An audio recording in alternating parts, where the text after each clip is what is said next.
And welcome into the Four Verticals Podcast, episode 161, here on this Tuesday, February now. How about that? First month already out of the way. We're into February now, February 3rd, 2026. High on top, a unthawing of Jacksonville, Florida after 2 straight days of, lows below freezing. Now we're finally on the upper, we're going up the quote-unquote meteorological temperature roller coaster. So how about that? But yeah, very strange weekend too. I mean, it was no football going on, first time forever. We've had no football on a weekend, just college basketball. Very cold. We had snow here in Jacksonville, too. Snow flurries. What's up? What about that? We went out there being go kart for 2026. I didn't see any myself, but apparently there was some in the area. So who knows? But it was generally frigid. I mean, hell, at our apartment here, I'll give you guys this here, but at our apartment, a pipe burst. Well, for there, I believe at the front office, I believe. So we're fine. We didn't actually lose water or whatnot, but yeah, it was that cold down here, and it was pretty wild. Very, very bewildering scene. But hopefully that's it for the year. And it looks like the rest of the week and this next week it should be getting back to the around normal. So we are improving here in Florida. Although most of you up to our north had it way worse than we have. But anyway, of course, this is our show here for this Tuesday. A lot of things to discuss. Just because there's no college ball going on doesn't mean that we don't have anything to discuss, right? SEC schedule is out. We'll talk about it. There are some initial thoughts. I did some interesting dynamics here that are at play here for the SEC. Give you some thoughts on who got the toughest schedule, who has the toughest stretch, who has the most manageable schedule. Because there's one out there, and it might surprise you who it is. Gus Malzahn, the former Auburn head coach, UCF for a couple of years. Florida State OC for the past year. He is retiring. I'll give my thoughts on him. His entire coaching career, sort of, I mean, he's not dead or anything, but sort of giving you the obituary on his coaching career. Then we have some thoughts on Arthur Smith, officially being hired at Ohio State. And of course, we'll go revisit our spicy predictions from last spring and summer. So before we actually do get started here, again, as we usually do, reminder, please make sure you subscribe to the channel. Okay, make sure you are. Whether it's YouTube channel, Spotify feed. I know we were behind on some episodes. That has been corrected. If you're on Spotify listening to this right now, if you're live on YouTube, it doesn't matter. But yeah, just be sure to subscribe to both channels here, podcast feed and YouTube channel. It's completely free of charge. It doesn't cost you anything. Doesn't sign you up for anything. I don't where you guys sign up for a form. I don't go to your house or where you live and ask you to sign up for anything. Everything's completely free of charge there. I can assure you of that. And be sure to follow me on X, Twitter as well. On social media and on Instagram as well. Those should be in the link somewhere up there, somewhere I believe, or down there. Actually, if you go to the channel, there's links on the channel description there that should lead you to those social media platforms. So just be aware of that. Before we actually get started, I know I said it a few minutes ago, but before we do get started, we get some water real quick, and then we'll just sort of wet the whistle a little bit, and we'll go ahead and get started.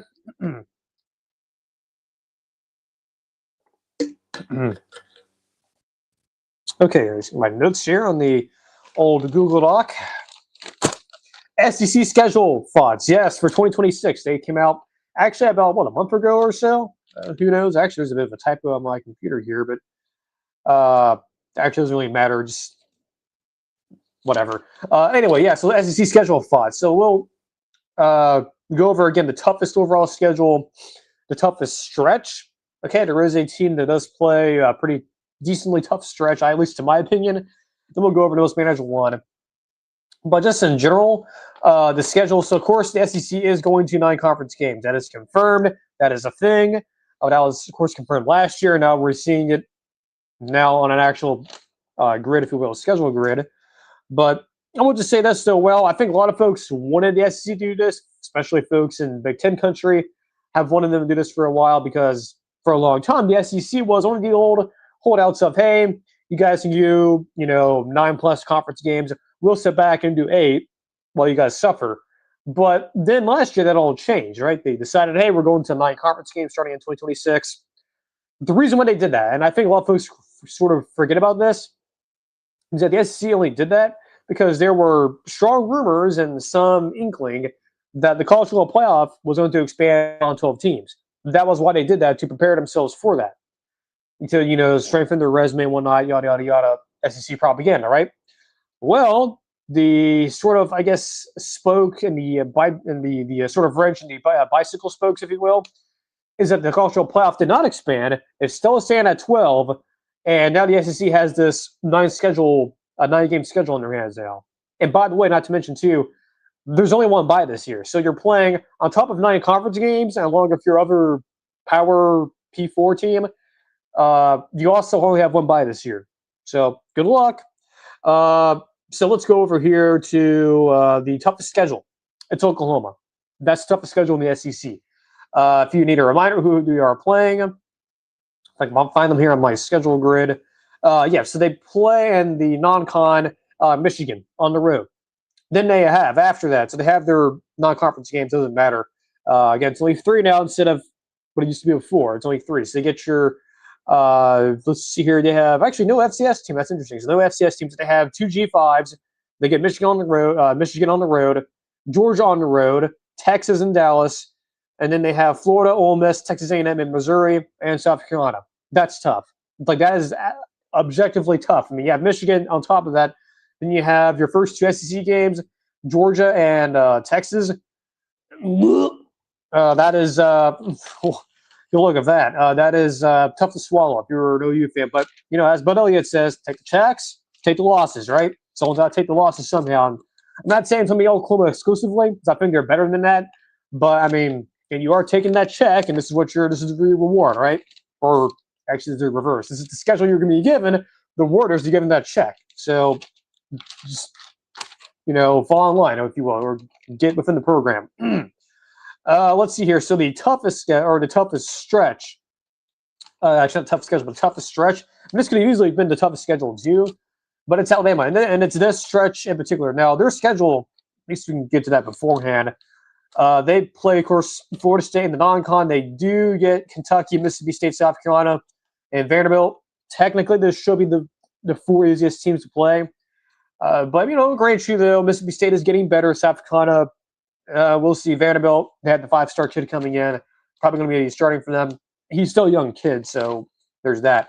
But if we want to talk about toughest stretches, I don't know if there is a toughest stretch in the country that is tougher than this. I've looked at all the schedules. I don't think there is one. I guess technically South Carolina with Florida, Tennessee, Oklahoma, A&M. But for Florida, we don't know necessarily how good they'll be. Tennessee, ditto. A&M and OU are probably the only surefire toughest games there. But certainly, South Carolina will be a dog in most of those games. But in terms of, teams that we believe will be contenders in the SEC, the toughest stretch is Bama's. And they go for – now, there is a bye week in between 2 of these games. I will grant you that. But still, I mean, it's these games in consecutive order in terms of actually playing games on the schedule, if you will. So it starts with Georgia at home. We've known that was going to happen. Then did I have this backwards or not?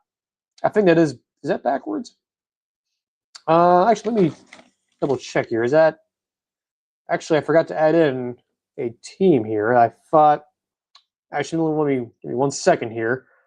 Let me see. I got this. Did I get this wrong? I did get this wrong. So my mistake here. I guess we'll do that.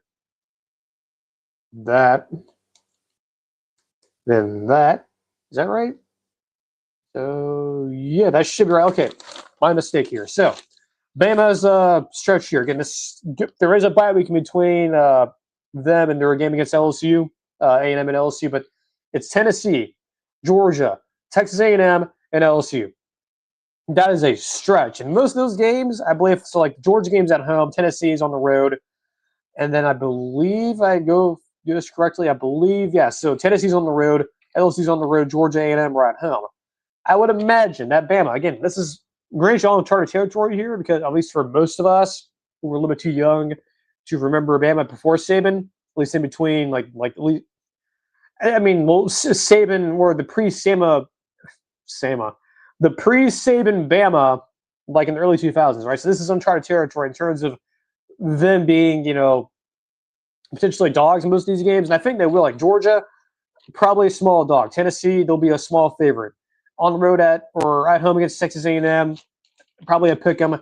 Then what's the other one? LSU, you'll probably be a dog, I think. How about that? Bama playing LSU back. Is that right? They're playing LSU. No, actually, that's A&M that's playing them 2 years in a row on the road. which is I think what's interesting too is we'll get to that in a minute. But yeah, the toughest stretch is Alabama. So yeah, they play Tennessee, Georgia, Texas A&M, and LSU. That is a stretch. And again, I think they could be favored in half of those games and dogs in half of them. So that is that's gonna be difficult. And they also have again a bye in between A&M and LSU. I get that, but in terms of a stretch of games, excluding the bye, that is tough. That's 4 really tough games here. Now the most manageable schedule is Florida. Believe it or not, it is Florida. Now, if you look at their schedule here, go back to the grid, they play the non-con. I mean, they get Florida State every single year, but besides that, they get an FCS team and regional team, Florida Atlantic. But their schedule in the SEC includes Auburn, first-year head coach. Granted, it is their first SEC games on the road. Probably gonna be dog. You're probably favorite in that game. I know a lot of Auburn folks will cringe at that because it is at home for Auburn. But if I had to guess, not being just because I'm hitting on Auburn here, I think Florida's probably going to be favored here in that game. So they should be favored in that game. Ole Miss should be favored. Missouri should be favored. South Carolina definitely should be favored. Texas and Oklahoma and Georgia. And granted, Georgia's a neutral site game this year. That game is in Atlanta this year because every big stadium is under construction or being renovated. But yeah, that stretch of games there with Texas. There's a bye week though, but Texas, OU, and Georgia, sort of in that order. Actually, it's Texas, Georgia, Oklahoma. You should be dogs, and I believe both of those games, or at least 2 of those games. I think the Oklahoma game you should be favored in that game. I think, because it is at home. Granted, very small margins of the spreads probably, and those haven't came out yet. Those probably will come out here eventually in the near future. But I would imagine with the OU game and maybe the Texas game, you should be actually scratch that. Maybe one of those games should be favored in, but you should be. Those are definitely 3 games you might be dogs in, right? But very small margins, though. And the same thing for most of these games, too. Like, besides Kentucky and Vanderbilt, I don't expect you to be, like, big favorites in all these games. If you are favorites, probably, like, get very small margins there. But, yeah, I think Florida, believe it or not, has a very manageable schedule. Not to mention, too, I think their talent roster is pretty good, man. Again, they did a good job retaining some guys. They bring back Dallas Wilson. They have Jaden Ball come back. Hopefully they get quarterback right. They bring in Singleton from Auburn. Before that, Georgia Tech, you bring in Buster Faulkner. I actually agree with a lot of folks. This roster, low-key, pretty sneaky, pretty good. I'll be honest, it's pretty good. And it's unfortunate that you had Billy Napier screwing around for about 4 years or so. They couldn't get anything right in terms of on-the-field stuff. Off the field, he was good, but on the field and like end-game decisions and whatnot, like that was no bueno. So they have upgraded into that. And again, if they can get quarterback right, this roster should be pretty good. Okay, and again, we'll eventually do our breakdown for like the best case, worst case, most reasonable for Florida. I would imagine just based off their schedule, it could be pretty good for all of those. I don't expect them to be very low.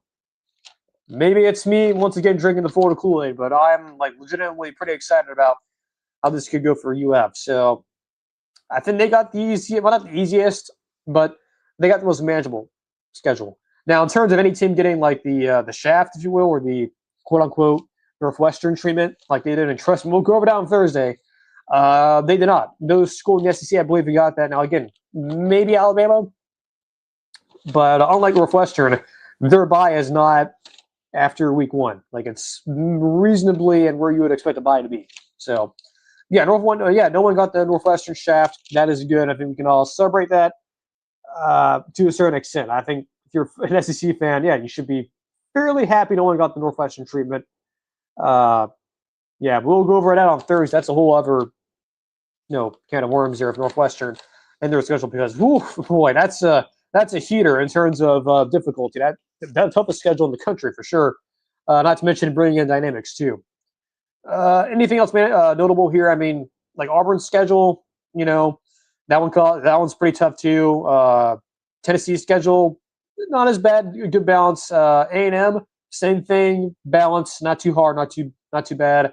Vanderbilt, that's pretty tough, man. That's really tough. And again, it's classic, take the checks, take the losses, but you have NC State, you have Auburn and Georgia on the back-to-back weeks. You have Ole Miss. We'll see how they look. Again, the whole Trinidad Shameless thing, totally not set in stone yet if he's actually gone or not, but I'm assuming he's not going to be starting for them. He's done. You do get Arkansas, Kentucky. That's good.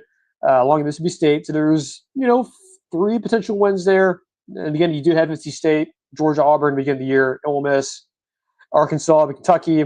Then you get your first bye. Then you have to end the year, Bama, Florida, and Tennessee. Again, take the checks, take the losses, as Bud Elliott says it. Yeah.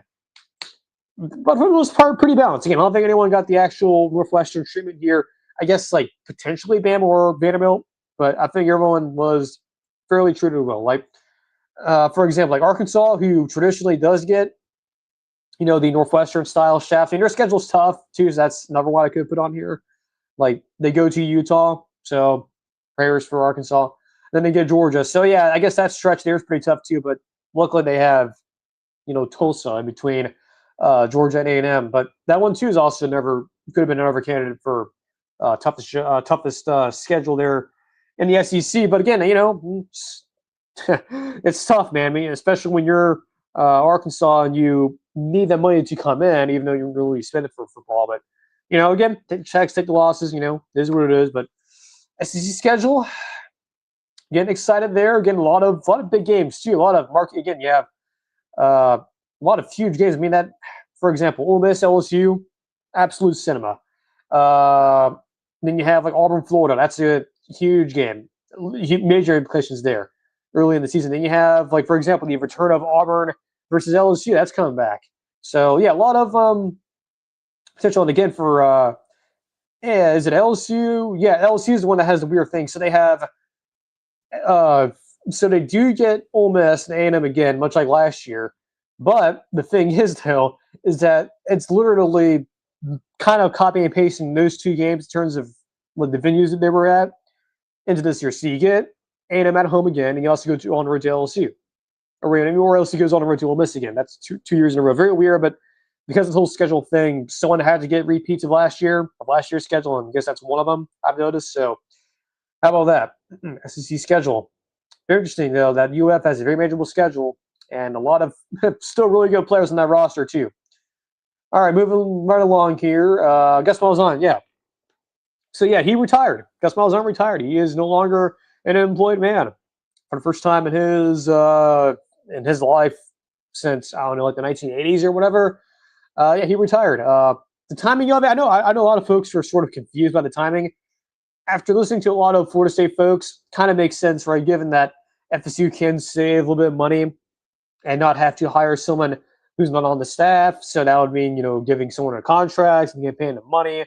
If Norvell and that staff there really is done and cooked, like I think a lot of folks think they are, then given the in-house hire, not a lot has to change there. You're saving some money. So that, on that surface, actually kind of low-key pretty smart for Malzahn to wait and then eventually retiring and saving those folks there some money. Very gracious of him.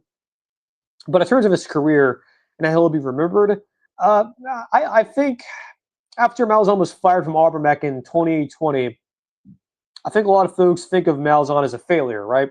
He goes to Auburn, immediately has, a microwaved success, if you will. At Auburn, takes him to the national championship, loses to Jameis Winston, Jimbo Fisher, and Florida State. Then after that, kind of levels off a little bit. You have that 2015 year, which a lot of folks consider his fairway year, if you will, his sort of, toss it out, whatever.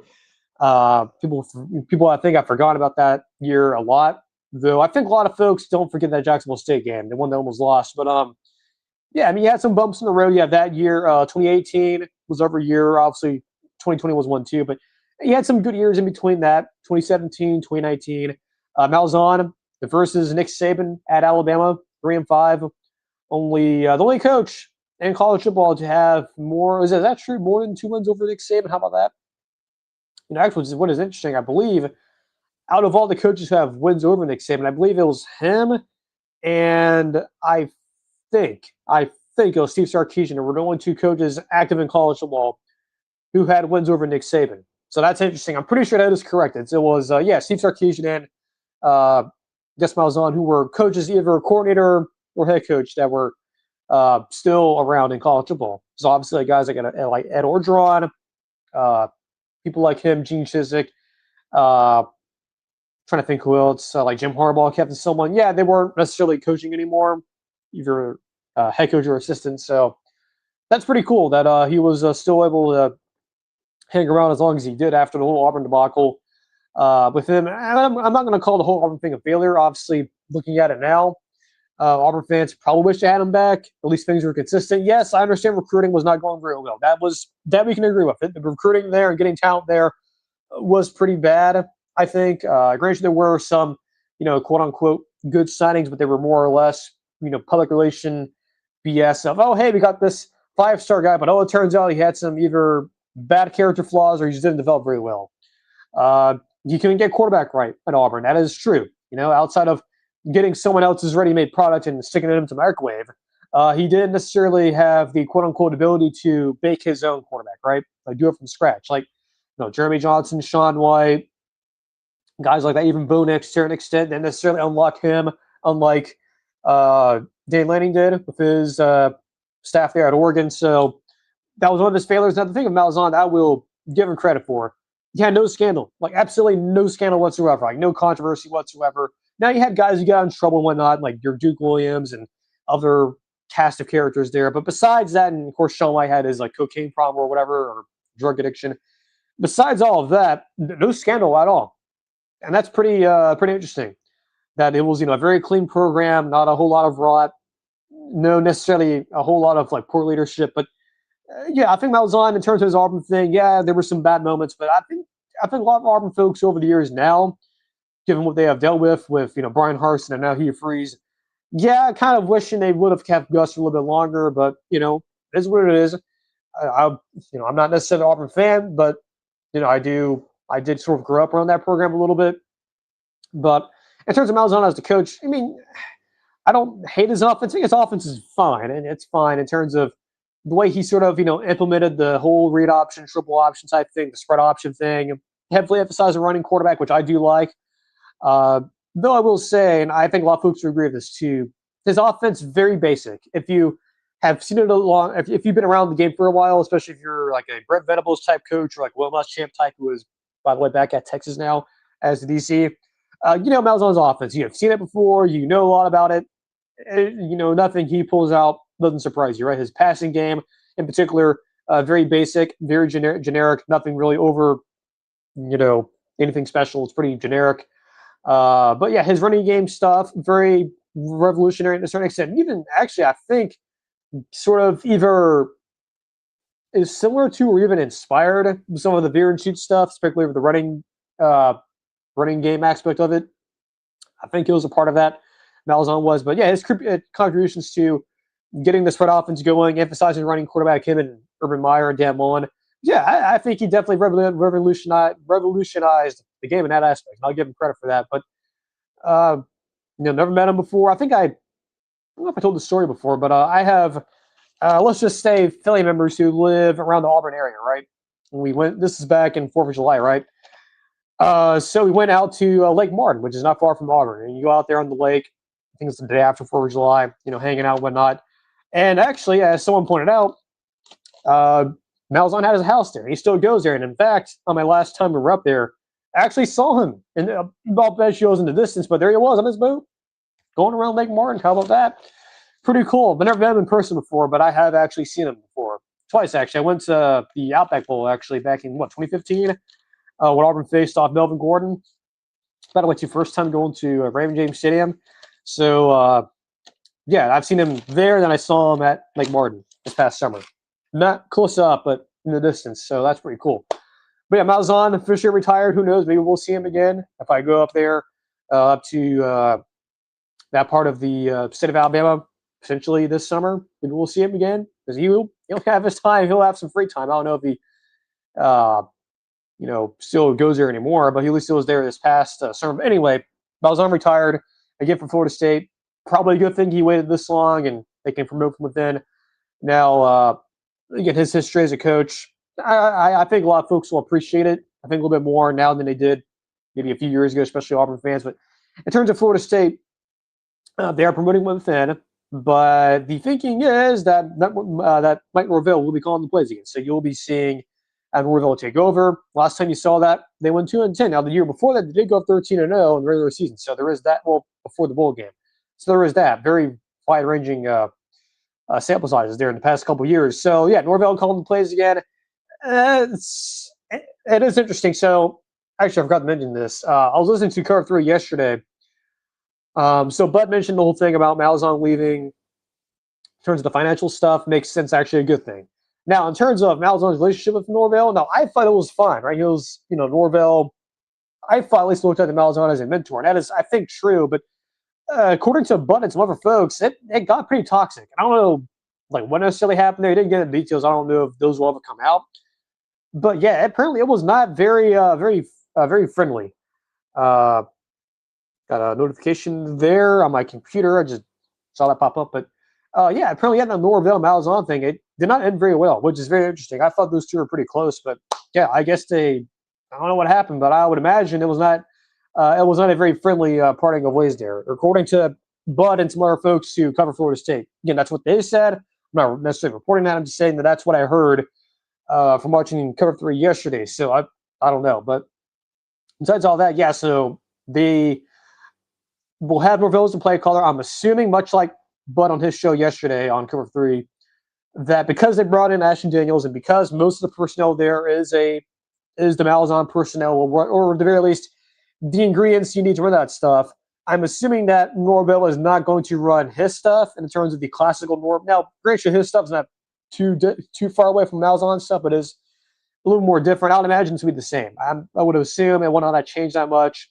The type of plays will run probably be similar because again, you do have that same personnel. Doesn't necessarily fit Mike's stuff, even though I think Norvell's offense, again, it's almost identical, but definitely a little bit different as well. So, be interesting to see if they actually do run more of the Malzahn stuff versus the Norvell stuff. But we'll see. We'll still have a whole lot of time to get that figured out. But yeah, Malzahn retiring, no longer a coach in college football, which is strange to see him actually no longer coaching anymore, which is crazy. It feels like yesterday he was at Auburn coaching. Yeah, how about that? I'm going to get some water real quick. We'll move on. We'll do the whole Arthur Smith thing. Ohio State hiring him. We'll revisit spicy predictions. We'll move on.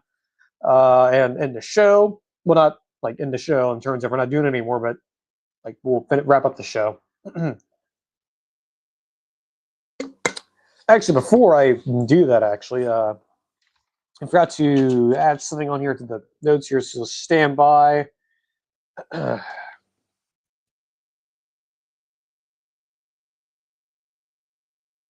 Yeah, I forgot to add some stuff here, but I guess as we're doing this, be sure to subscribe to the channel. Again, we do this show twice a week. Yeah, twice a week on Tuesdays and Thursdays. Let's see here. Yeah, I've got some stuff here in the notes. I think, let's see. Okay, yeah, I forgot to add in my ratings for the spicy predictions segment. So, okay, that is finished now. Okay. Move the microphone back here on Spotify. Okay. Ohio State hires Arthur Smith. This happened, or at least it was reported, doing the Josh Pate style paper pop. This was reported about a week or so ago that this was going to happen potentially. Of course, Ohio State loses their OC to South Florida. He's the head coach there now. I believe, what am I forgetting his name? Brian Harline. Yeah, Brian Harline, the receivers coach, recruiting coordinator, was the OC last year after Chip Kelly left. Now he's at South Florida as the head coach. He's now Gus Malzahn is at Auburn now. So Ohio State needed a OC. Now a lot of people thought originally that, hey, no, since Chip Kelly got relieved of his duties in the NFL, could he reunite with Ryan Day and come back to Ohio State again for the second time? That didn't happen. He's at Northwestern now. He didn't notice. But they did hire a former NFL OC, just wasn't Chip Kelly. It was Arthur Smith, Arthur Jonathan Smith. That's not his actual name. I don't know why I just said that, but he's not related to Jonathan Smith, the former Oregon State, Michigan State head coach, but Arthur Smith. Yeah, so the former Falcons head coach, the former OC of the Titans, and I believe the Steelers too, was more recently. He was available, of course, after the Steelers do their, more or less there was a coaching change there with Tomlin retiring, but Arthur Smith is now he was available, and Ohio State hired him. I think on the surface here, and now as a Bucs fan, we face the Falcons every single year, of course, as a divisional rival. And I got to witness Arthur Smith's offense. So I know a little bit about it more than some folks do. I would just say this. His offense mainly in terms of the NFL. Again, we don't know what it'll look like in college. I'm assuming it will be sort of like a combination of both his and Ryan Day's offense, which is already more like a proof spread anyway. I would imagine that, well, at least I would imagine that's how it's going to be for college. So I don't know how it'll look like. But in terms of his offense in the NFL, as being a Bucs fan and having to face it every single year, like besides not this past year, but the year before, in our first final year when they had Kirk Cousins as a starting quarterback, when he threw for like 1,000 yards almost against the Bucs in 2 games. Besides that, I've not been impressed in his offense at all. Very underwhelming. Very much so run heavy, 2 tight end set. Again, very much so a pro style offense. Again, I would imagine that's going to change a little bit with him going to Ryan Day. I would assume they get the brains and the bronze together. You do some like, I don't know, combination of pro style stuff. I'll still keeping some more collegiate spread stuff, sort of like we did with Chip Kelly. I'd imagine they'll probably look very similar to that. I know I think a lot of folks agree with me too that, based on his offense in the NFL, from what I've seen of it, not been very impressed with it. But given that he is going to a very talented roster and going to someone in Ryan Day who is a very good play caller in his own right, someone who definitely has a lot of expertise in the offensive side of the football, I think this could work if it is indeed this sort of combination thing, right? If it's not his offense. Now, if it is Arthur Smith's offense that they'll be running and Ryan Day's totally backing off, letting him do his thing, then I'm a little more concerned. Because, again, based on what I've seen from the NFL stuff, again, I don't know so much how it'll work in college. It did not look very impressive. Now, grant you, again, last year against my Buccaneers, Kirk Cousins looked pretty good. And, threw for, I think, 300 yards one game and 400 the other game, so almost 1,000 yards total. Obviously, the talent there at Ohio State's insane, especially with Jeremiah Smith there back for his junior year and obviously his final year. That could be pretty cool, but again, I don't know. I'm not a big fan of his style of offense. Obviously, I'm more of a spread fan, so I'm hoping, especially if I'm an Ohio State fan, that it is some sort of combination of, okay, we'll bring in some pro style stuff. We're not going full pro style for Arthur Smith. We're just going sort of halfway, right? Halfway Arthur Smith, halfway the way we've been doing it ever since Ryan Day has been there at Ohio State. So that's what I'm hoping. Could be a good hire. Maybe. Look, you brought in. Look, I had sort of the same issues with Matt Patricia when he was hired, right? Just based on the fact that he never coached in college before, very much so a foreign concept to him. He comes in and it's all right, pretty good, right? Top 5 defense, all right, pretty good. So who knows? Maybe this will work out much like that. But I don't know. I have definitely some questions at this, for sure. I have definitely some questions here. Could it work out? Sure. Can it work out and it ends up going terribly? Yeah, that could also be the case. So I'm willing to give him the benefit of the doubt here. Much like Chip Kelly, do I think this will be much like him, where it's like a 1-year thing? He goes and he leaves, takes another NFL job. Yeah, probably. I would imagine this will be a 1-year thing, and then they'll have to do this again next year. I would assume. So I'll at least expect that's probably the scenario here. It'll be a 1-year thing, and then you'll see Arthur move on. So how about that? But yeah, could work out again. But I am really, at least if I'm an Ohio State fan, kind of hoping you're not going to see the actual like Arthur Smith offense and it's some sort of combination thing. I would prefer the latter over the former, right? Hope I got that wording right. So yeah, Arthur Smith to go into Ohio State could work out. Could also be a total disaster. Again, maybe it's being a Bucs fan, but based on what I saw having to face his offense twice over the past few years, up until this past couple of years, not been impressed with him at all. Not really been impressed. Actually, slight correction. Last year was Raheem Morris, not Arthur Smith, but you sort of get the idea, right? Like for the most part, we're not really impressed with them at all. Period. But yeah, got that confused. Yeah, obviously Arthur wasn't there last year. It was Raheem Morris. Should know that. But anyway, spicy predictions. Revisiting these. We've been doing this for the past week or so, a couple weeks now. This is our 3rd one, I believe. Yeah. So how this works again? We do these around, and we'll probably do a new batch of these starting soon. Once we get these through and revisiting them, we'll start a new batch. We'll start. I'll probably get the call on Twitter and say, "Hey, give me your most bold predictions," and we'll give you guys a spicy rating on it, if you will. Maybe I'll do that once we get done with this. I know some of the ones that were submitted either moved to me privately or through socials, but anyway. But yeah, so we're revisiting these ones that were submitted last year. I will go through them again. If you need a reminder on how we do the rating system, it's let me see here. Here they are. Sometimes even I need to remind myself of them. So the way it goes, it's spicy is the predictions unlikely to happen, hot slightly more unlikely to happen, or slightly unlikely to happen, warm maybe mild can happen, right? So that's the rating system. So let's go through them here. And what I did here is I just did, yes or no. In some cases, like today, half yes, half no, meaning the prediction was half right, or at least the rating we gave it was half correct and half not correct. So there's a few of them in here. So the first one here, obviously, this is a big no. Baylor wins the Big 12. No, they did not. Now, they went to a bowl game. I think, did he go to a bowl game? Yeah, they did. But no, they did not get to the Big 12 championship game, nor did they win it. It was Texas Tech. Baylor brought back Sawyer Robinson. I thought he was going to be pretty good. Now, he ended up being okay, I guess. It wasn't the problem. It was issue was defense for Baylor. They were atrocious. Somehow, Durant is still there, which is good for him. But just based on what I saw last year, yeah. I thought really did thought I really did I did think that Baylor was going to be somewhat good. I thought they could have been sneaky good. Turns out not so much. I had this in the warm category, meaning it was more believable, and I was wrong on that. Now this next one, one of the have ones in terms of getting this one correct and not correct. Michigan goes 5-7, and Sherrone Moore gets fired. This one I get myself a half on this one because it was hot. So Michigan did not go 5-7. That is correct. So that one we got right. But Sherrone Moore gets fired. I have to say that was wrong too. So it was both half right and half wrong. Half right in terms of saying yes, it was slightly unlikely. Michigan goes 5-7. So we got that correct, but we got it wrong in terms of Sherrone Moore getting fired. I didn't think that was going to happen. At least that combination. He ended up getting fired anyway. So yeah, that one yes and no. And the next one, same thing. And man, we got this one. So this could have been close. This could have easily happened here, but unfortunately, someone with the initials of BK screwed it up. Tulane and LSU both made the college football playoff. I put this in the hot category. I did not think that was going to happen. Actually, wait a minute.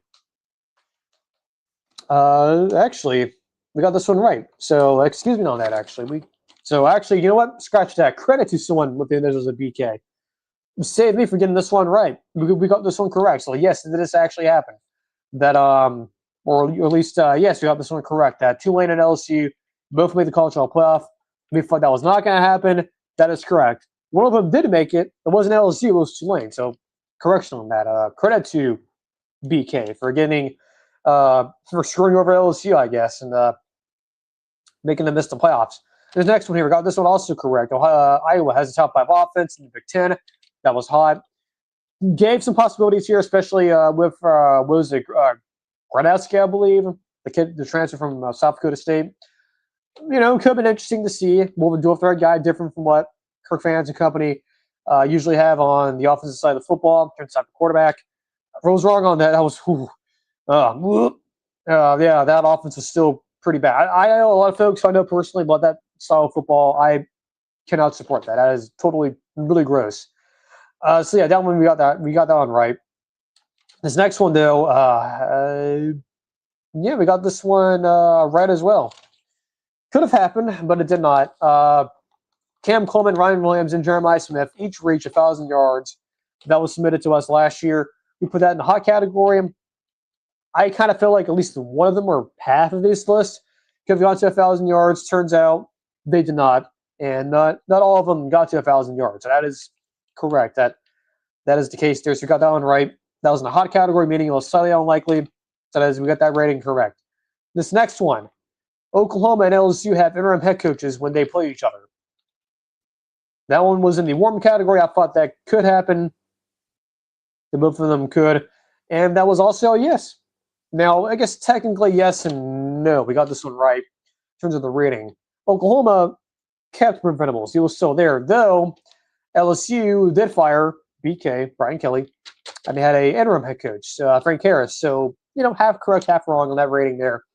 So at least we're on the right path there with one of those teams having an interim. And then the final one here, listen, look, if Will Compton's listening to this, one of the guys from Busting with the Boys, I may not want to listen to this because wasn't him who submitted this, but someone submitted that Nebraska makes the CFP. We put that one in the hot category, slightly unlikely, not impossible, but we got that one right. So if one William Compton is watching the show somehow, some way, I don't know if he is or not.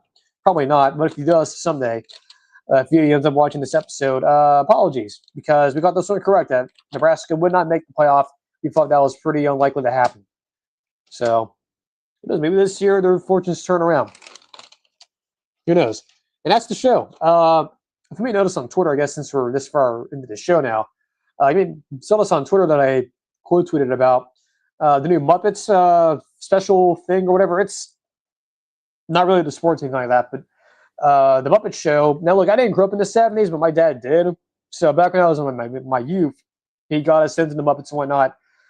Showed us clips on YouTube of Muppet Labs and the Swedish Chef. So I sort of began to sort of understand what it was like to grow up in the 70s and have the show around and whatnot.